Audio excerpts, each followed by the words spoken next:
Alors la ménopause, c'est un événement qui est programmé chez toutes les femmes et qui consiste à l'arrêt du fonctionnement des ovaires qui ne produisent plus d'ovules, donc ce qui est nécessaire pour la fécondation bien évidemment, et puis surtout un arrêt de production ou une diminution très importante de la quantité d'hormones femelles, c'est-à-dire les estrogènes et la progestérone.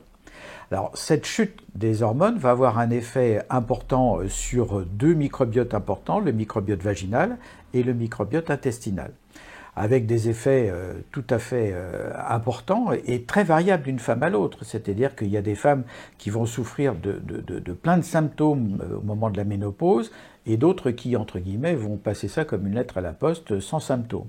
Donc c'est vraiment très variable et très dépendant d'une femme sur l'autre, de même que la ménopause peut s'installer en quelques semaines ou en quelques mois chez une femme, et chez d'autres ça va durer pendant plusieurs années.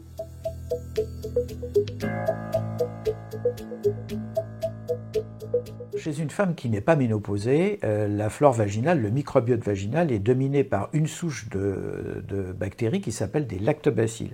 C'est 95% du microbiote total, et ces lactobacilles ont un effet protecteur vis-à-vis du vagin, vis-à-vis des agressions du vagin. Chez la femme ménopausée, pendant très longtemps, on a cru que, comme il n'y avait plus d'estrogène, il n'y avait plus de lactobacilles. En fait, c'est faux. On s'aperçoit que plus de 50% des femmes, après la ménopause, conservent un microbiote composé de lactobacilles, et ces lactobacilles ont un effet protecteur. Mais c'est très variable d'une femme sur l'autre.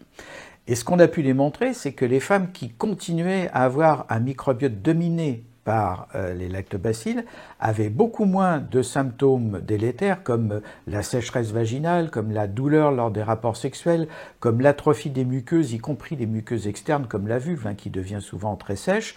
Donc ces femmes qui avaient gardé des lactobacilles ont beaucoup moins d'effets secondaires de la ménopause au niveau vaginal.